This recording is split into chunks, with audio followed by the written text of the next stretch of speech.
I thought I was doing the right thing by helping my brother pay off his debt, but when he refused to pay me back and started making excuses, I realized I was just enabling his bad habits. I had always believed that family was supposed to lean on each other, that when someone you loved was struggling, you stepped in without hesitation. That was exactly what I did the day my younger brother, Mark, called me in the middle of the night sounding like he was trapped underwater, choking on fear and shame. I still remember the way I jolted awake, heart pounding, thinking something terrible must have happened. And in a way, something had. He was in debt again, worse than before, and he begged me to help. Not with words, exactly.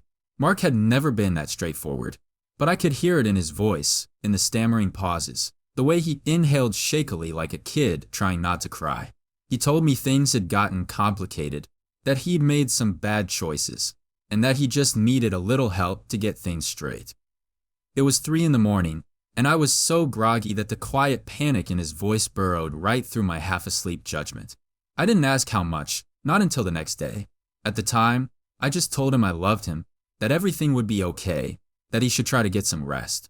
After we hung up, I lay awake for another hour, staring at the ceiling and listening to the low hum of the refrigerator, wondering how my brother, who once asked me to help him build his first model rocket, had turned into someone calling me about complications related to debt. By noon the next day, I figured out the details. It wasn't a little, not even close. He had racked up credit card debt, late fees, borrowed money from several friends who were now avoiding him, and, most worrying, he hinted at something involving a loan that wasn't exactly official. I didn't push him on that phrase, but I heard the fear underneath it, and that fear was enough to make me say yes before I even fully grasped what I was agreeing to. I transferred the money, a painful amount, nearly my entire rainy day fund, and told myself I had done the right thing. I was helping him get his life together. He even sounded relieved when I sent the confirmation screenshot. He actually promised, that this was the last time he'd ever need something like this, that he would pay me back as soon as he could. For a few days after that, things were quiet, almost peaceful, like I had managed to stop a storm before it tore our family apart. But the thing about storms is that they don't just disappear. They gather strength behind the clouds, out of sight, waiting for the next opening. I just didn't see it yet. I didn't see any of it. I walked around feeling like a good person, like I had fulfilled some sacred obligation. I even told my girlfriend, Emily, about helping him, expecting her to say something supportive. Instead, she gave me this long look, the kind that felt like she was trying to peer inside my head, and asked how many times I'd bailed him out before. Not like this, I said. Just little stuff. He's my brother, Em. She didn't argue, but she looked worried. She knew things about Mark that I sometimes refused to see. I'd chalked up his irresponsibility to being the baby of the family, to mom and dad spoiling him, to his habit of chasing the thrill of instant gratification. He was always the kind of guy who bought a new gadget before paying his rent, someone who couldn't save $1 to save his life. But I didn't think of him as a bad person, just reckless, a little immature, and too good at convincing himself that everything would somehow work out. Weeks went by, then a month. Mark barely mentioned the debt. Whenever I brought it up, he'd make these vague, breezy comments. Yeah, I'm planning things out. Or don't worry, I've got a plan. As if paying me back was some theoretical concept he'd get to eventually, like reorganizing his closet or starting a workout routine. I tried to be patient. I told myself money was tight for him. I reminded myself that I didn't help him because I wanted the money back.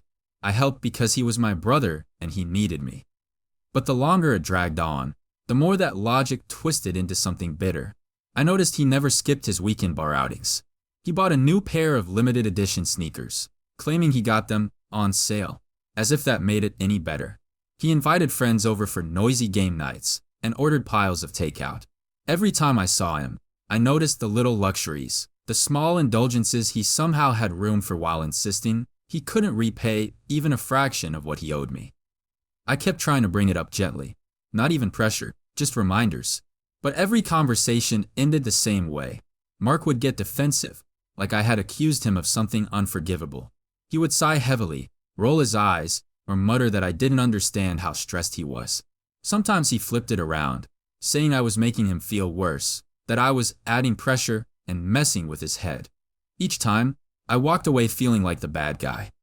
It wasn't until I visited him unexpectedly one Saturday morning, intending only to drop off a jacket I'd borrowed, that the truth punched me harder than any argument ever had.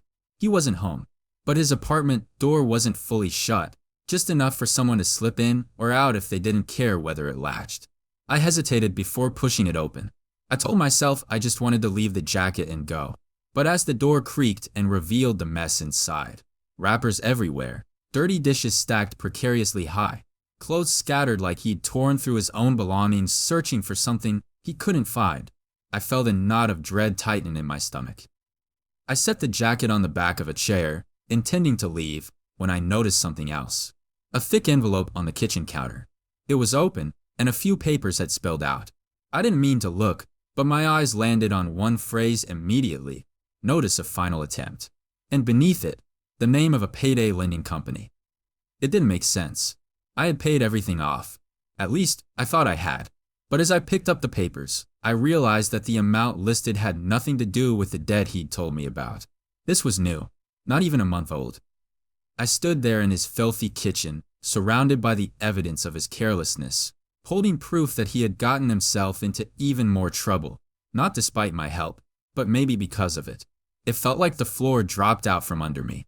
The money I gave him didn't save him, didn't help him turn his life around. If anything, it just gave him breathing room to keep spiraling. I left his apartment without saying a word to him, without even closing the door all the way. In the car, I sat gripping the steering wheel so tightly that my knuckles turned white. I wasn't angry, not at first, just exhausted, defeated, like all the energy I had spent trying to lift him up had finally drained out of me, leaving nothing but the heavy realization that I had been fooling myself. That night, when he finally texted asking if I had stopped by, I didn't respond.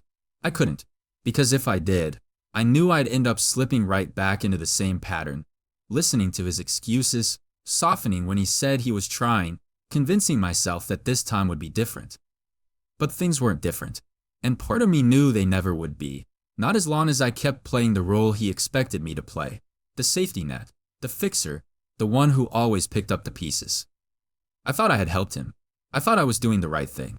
But as I lay awake that night, staring at the ceiling just like I had after his first desperate call, I realized something painful.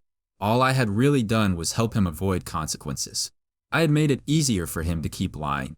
To me, to himself, to everyone. And I wasn't sure I could do it anymore. I didn't talk to Mark for 3 days after finding those papers in his kitchen, but it wasn't an intentional punishment. It wasn't some dramatic silent treatment.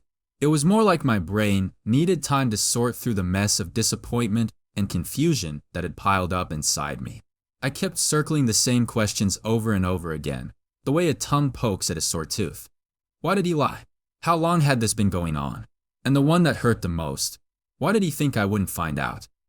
Each question spiraled into another until my head felt full of noise, like a crowded room where everyone talked over each other. At work, I found myself staring blankly at emails, rereading lines 3 or 4 times before they made sense.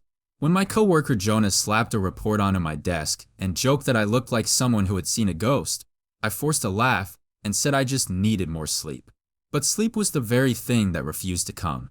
I would lie in bed listening to the distant hum of traffic and the slight creaks of the apartment settling, but my mind never slowed down long enough for rest.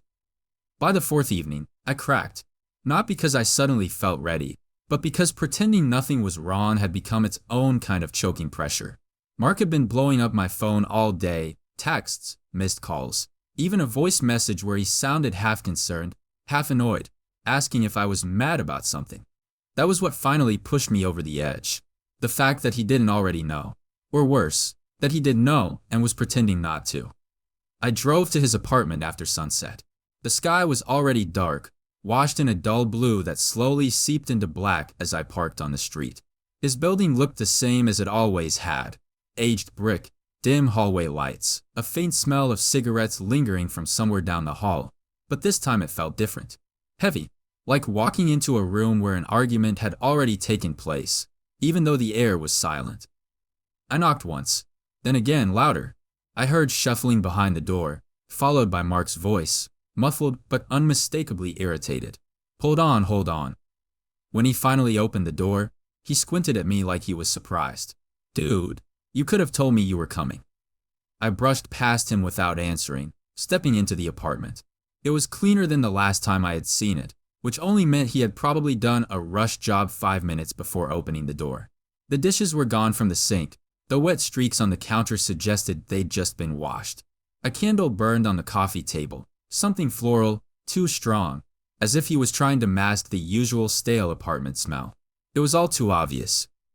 He hovered near the doorway, watching me with a cautious expression, as if he expected me to announce that someone had died. So, what's going on? He asked slowly. I didn't want to dance around it. I didn't want to start with small talk or gentle probing or any of the softened approaches I'd used in the past. I just pulled the envelope from my jacket pocket and held it up. I found this. His face didn't fall. It didn't twist with guilt or fear. Instead, his brows pulled together, a quick flash of annoyance tightening his jaw. Dude, why were you going through my stuff? I wasn't, I snapped. It was sitting open on your counter. You left your door unlocked. He rolled his eyes like that was somehow the real problem. Okay, but you could have just, I don't know, called me, instead of whatever this is. I stared at him, stunned by how casually he said it. How easily he brushed off something that had been eating me alive for days. You told me you were done with debt, Mark. You told me everything was handled. He shifted his weight, crossing his arms. Yeah, the old stuff. I meant the old stuff. This is a payday loan. My voice rose before I could stop it. You took out a payday loan, Mark. Those things are predatory as hell. I paid off everything for you, and you still went in. He cut me off with a sharp exhale. It was just to get me through the month, okay? It's not a big deal. I'm not spiraling or whatever you think. I felt something cold settle inside me. But you are. Don't you see that? He looked away, jaw tightening. It's under control. No, it isn't. When he didn't answer, I took a step deeper into the room, lowering my voice. Mark, why didn't you tell me? Why didn't you ask for help before it got to this? He laughed, quiet, humorless, almost bitter. Right? Because the last time I asked, you practically acted like you were saving my life. That stung more than I expected. I wasn't trying to make you feel bad. Well, you did. He dropped onto the couch, leaning back with a sigh. You always do. You make everything into this big, dramatic responsibility, like you're my keeper or something. I stared at him, disbelief washing over me. I helped because you asked me to. Because you said you were scared. Yeah, well, maybe I was just overwhelmed. People get overwhelmed. But you lied to me. The words hung in the room like smoke. He didn't deny it. Instead, his expression hardened, becoming opaque in a way that told me I had finally hit the nerve he'd been hiding behind irritation and sarcasm. For a long moment, neither of us spoke. The candle wick made a soft popping sound, and somewhere in the building a door slammed. Mark kept his gaze fixed on the floor. When he finally spoke, his voice was quieter, but not softer, more like someone carefully choosing each word. I didn't tell you, he said, because I knew you'd freak out, like you're doing right now. Freak out, I repeated, my voice almost breaking into a laugh. Mark, you're drowning in debt. You're lying about it. You're taking out high-interest loans like you're invincible. So what? He snapped suddenly. I'm trying, okay? But I don't need you breathing down my neck every time I make a mistake. I felt my patience crack, not all at once, but in tiny splintering pieces. This isn't a mistake, Mark. It's a pattern, and you know it. He stood abruptly, pacing toward the kitchen, running a hand through his hair. Dude, can you just go? I'm tired. I don't want to do this right now. No, I said, the word surprising even me with how firmly it came out. We're not done. He froze mid-step, his shoulders tensing. When he turned back toward me, his eyes were sharp, defensive in a way that told me he felt cornered. Maybe he was. Maybe I'd finally stopped cushioning things enough for him to wiggle out. What do you want me to say? He demanded. That I messed up? Fine. I messed up. Happy? No, I said softly. Not happy. Just tired. That was when his expression shifted, not into guilt, not into apology, but into something colder, something that twisted in my stomach. You're always tired, he said. Always stressed. Maybe you should stop trying to fix everyone else's life and just worry about your own.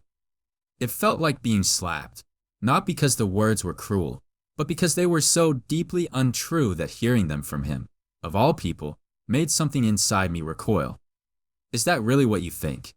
I asked. He lifted one shoulder in a shrug, refusing to meet my eyes. "If the shoe fits." I realized then that this wasn't just about debt. It wasn't even about the payday loan. It was about the fact that Mark didn't want help. Not really. What he wanted was freedom from consequences. He wanted the option to call me in the middle of the night, to cry about being scared, to accept my money and my reassurance, and then, once the crisis passed, to pretend none of it mattered. I had been so desperate to believe I was doing the right thing by helping him that I never stopped to consider whether he actually wanted to change, whether he was capable of it, whether he even saw a problem at all. The room felt too small. My chest felt too tight. I stepped toward the door, suddenly needing to leave, but before I did, I turned back to him one last time. "I'm not your enemy, Mark, but I can't keep doing this." He scoffed under his breath. "Yeah, sure." I opened the door. "I mean it. I won't be your safety net anymore." He didn't respond. He didn't try to stop me. He didn't even look up. And maybe that was what finally broke something in me. Not the debt, not the lies, not even the accusations, but the cold indifference in the moment I told him I couldn't keep saving him. When the door clicked shut behind me, the hallway air felt colder than the evening outside. My footsteps echoed down the staircase, each one sounding heavier than the last. By the time I reached my car, I could feel something inside me shifting. Not anger, not sadness, but a slow, painful clarity. For the first time in years, I realized I couldn't help my brother anymore. Not because I didn't love him, but because I finally understood that love wasn't the same thing as rescue. And rescue wasn't the same thing as help. The days after that confrontation with Mark felt strangely hollow, as if someone had hollowed me out from the inside and left me walking around with a body full of echoes. I kept replaying our conversation in my mind, not the words themselves, but the way he looked at me, the dismissive shrug, the flat tone that made it sound like I was the one being irrational. For years, I had convinced myself that beneath all his flaws and impulsive decisions, he still cared, still appreciated me. But that night in his apartment, when he refused to look me in the eye as I told him I couldn't save him anymore, something inside me shifted in a way that felt permanent. I didn't tell anyone what had happened. Not my parents, not my friends, not even Emily, not at first.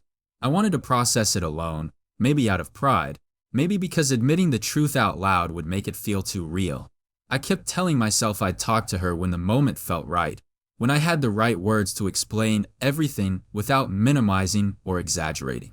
But every time she asked how things had gone with Mark, I brushed it off with a vague "we talked," or "it was complicated," and she didn't push. She just watched me with that soft, quiet concern she used when she sensed I was holding something back.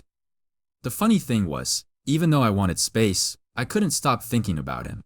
Every time my phone buzzed, my pulse quickened, half expecting it to be another demand, another plea, another defensive rant. But he didn't text. Not even once. Not a single call either.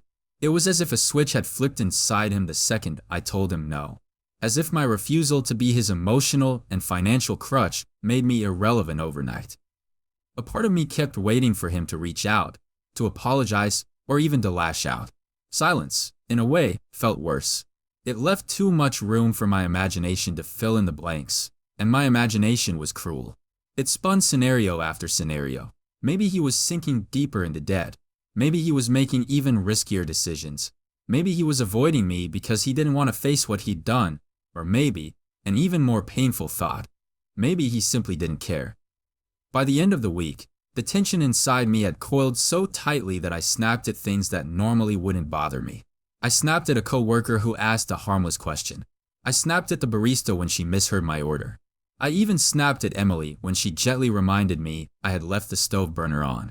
That moment was what finally pushed me to talk to her, because the look on her face, a startled hurt she tried to hide, shook me hard enough to break through the fog I'd been drowning in. We sat on the couch that night with the lights dimmed and the TV paused on some show we hadn't been paying attention to. I told her everything, from the moment he called me crying that night to the confrontation in his apartment. I told her about the payday loan, the lies, The excuses, the cold dismissal. And once I started, it was like a dam broke. Words tumbled out faster than I could filter them. I didn't realize how much I had been holding on to, how much guilt and resentment had been building inside me like a pressure cooker. When I finished, Emily didn't say anything for a while. She didn't need to. She just moved closer, took my hand in both of hers, and let silence fill the spaces my exhaustion couldn't cover. When she finally spoke, her voice was soft but steady, the way it always was when she was trying to anchor me. "You've done more for him than anyone could ask," she said, "and more than he's been willing to do for himself." I felt something in my throat tighten. "But he's my brother." "Yes," she said, "but being family doesn't mean you have to sacrifice yourself for him, especially when he's not even trying. You're not responsible for his choices." I knew she was right. I'd known for a long time, deep down beneath the guilt and responsibility I'd internalized over the years. But hearing it out loud, spoken with compassion instead of judgment, felt like a small wound reopening. Not painful in the way sharp things hurt, but painful in the way old injuries ache when touched. That night, for the first time in almost 2 weeks, I slept through the night. No tossing, no spiraling thoughts, no dreams of Mark calling me at 3 a.m. with his voice shaking. Just quiet, uninterrupted rest. I woke up with a sense of clarity that, while fragile, felt real enough to hold on to. But peace, especially the kind that involves complicated family dynamics, rarely lasts uninterrupted. 2 days later, I got a call from my mom. She didn't sound panicked, but she sounded worried in that subtle way parents do when they're trying not to cause alarm. She asked if I had talked to Mark recently. I hesitated, then told her no, not really.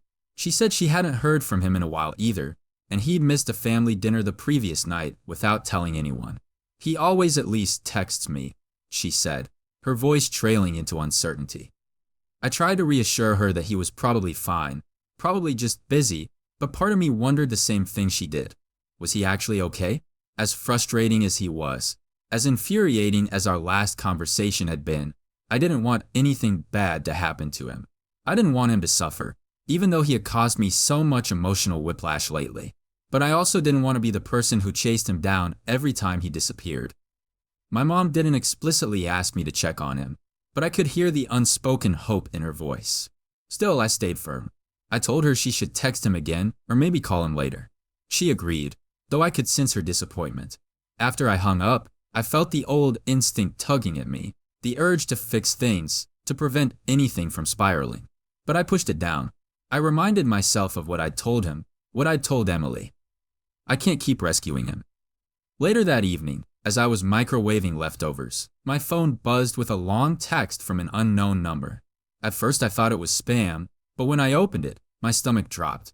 It was a message from one of Mark's roommates, a guy I'd only met once or twice, someone with a shaggy beard and a habit of wearing beanies indoors. He said Mark hadn't been home in over a day and hadn't told anyone where he was going. He asked if I knew anything, then added that he'd found a crumpled final notice from some loan company on the kitchen table and was starting to get nervous. That was all it took for every ounce of anxiety I had been suppressing to flood back in full force. I tried calling Mark immediately. Straight to voicemail. I tried again. Still voicemail. I texted him. No response. I paced through the apartment, my mind running circles around itself, imagining worst-case scenarios and berating myself for even allowing the thought that he might be in danger. He's probably fine, I told myself. He's an adult. He disappears sometimes. He always turns up. But this time felt different, because this time our relationship was fractured in a way it had never been before. Because this time he was sinking deeper than he ever had. Because this time he wasn't reaching out to me at all.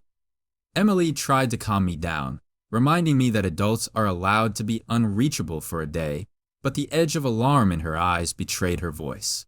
She knew this wasn't just casual worry. This was fear tangled with guilt, frustration mixed with a sense of responsibility I wasn't ready to admit I still felt. When night fell, I sat on the couch staring at my silent phone until the screen dimmed. Eventually, exhaustion dragged me into sleep, but it wasn't peaceful. I kept dreaming about Mark knocking on my door, then disappearing, then calling from somewhere dark where I couldn't reach him. Dreams where my phone vibrated endlessly, but every time I answered, silence filled the line. When I woke up the next morning, bleary-eyed and tense, there was finally a message from him. It wasn't what I expected, not an apology, not an explanation, not even a snarky remark. Just a short, cryptic sentence that made my heart lurch in my chest. "We need to talk. Something happened." Nothing about that sounded good. Nothing about that sounded even remotely normal. I read it again, then again. Something happened.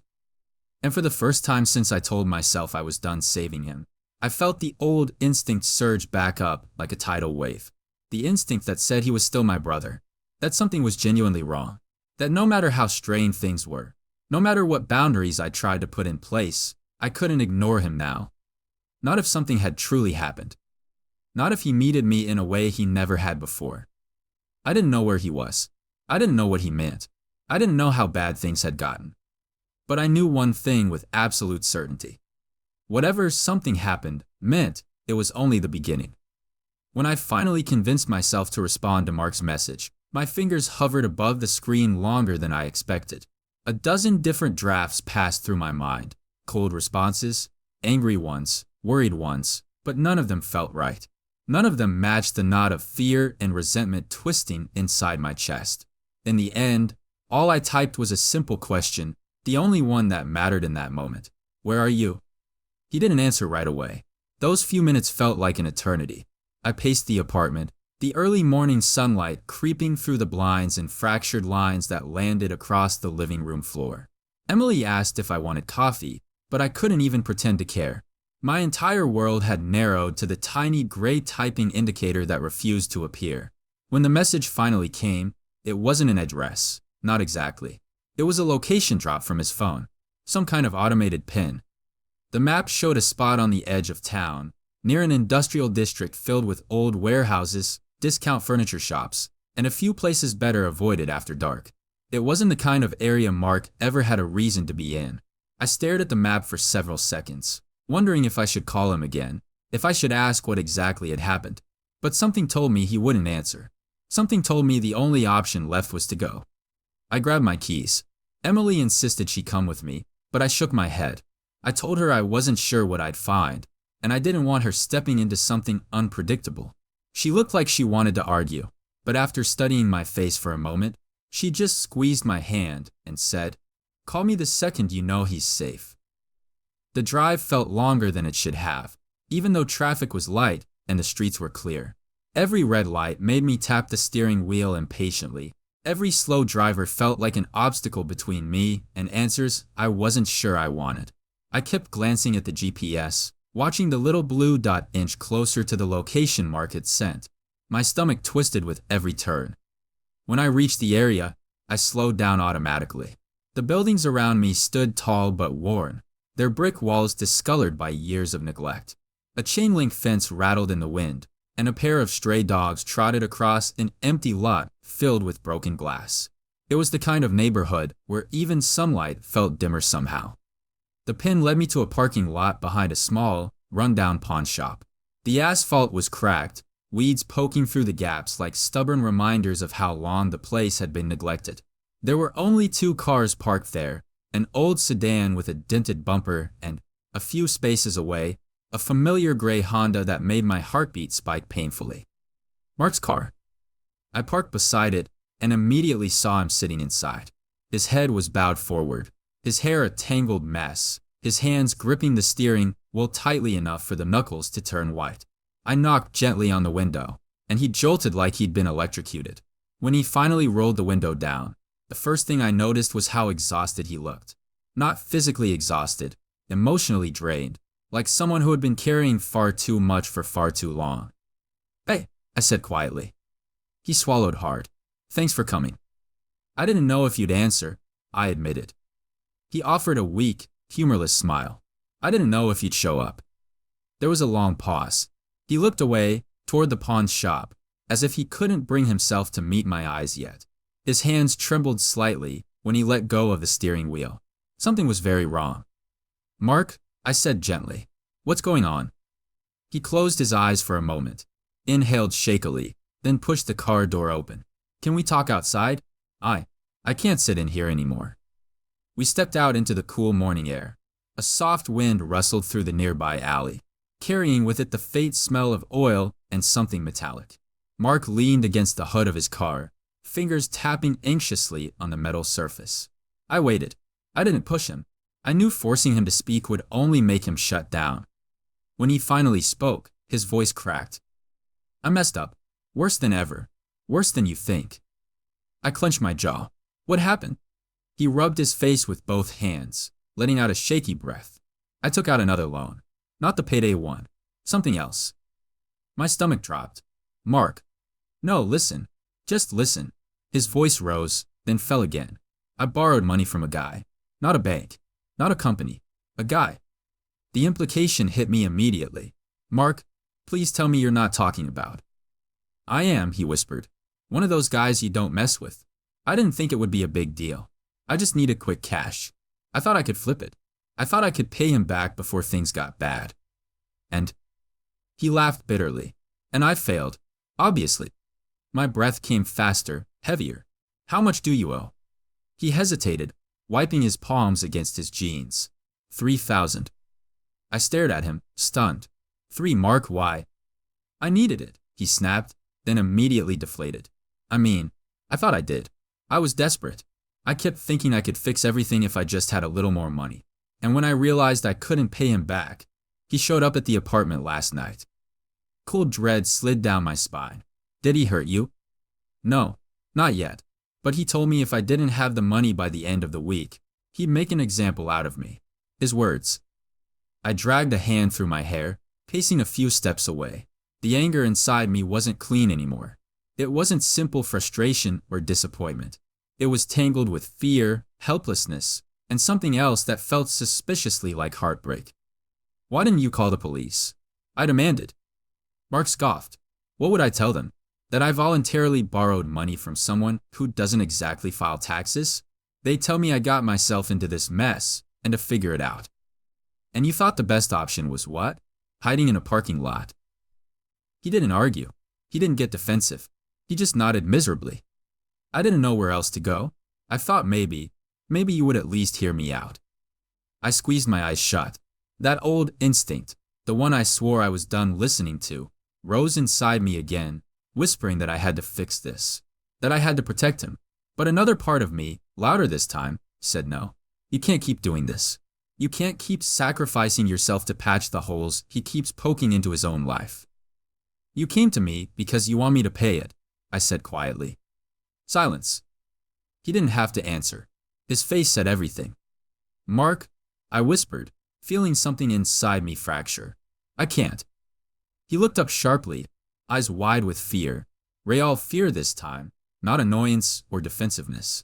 You don't understand. This isn't like before. These guys. I know exactly what they're like, I interrupted, which is why you never should have gone to them.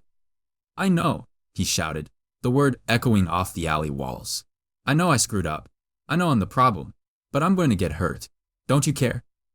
The words hit me like a punch. Of course I cared. I cared so deeply it felt like my ribs were too small to contain it. But I also knew that giving him money wouldn't save him.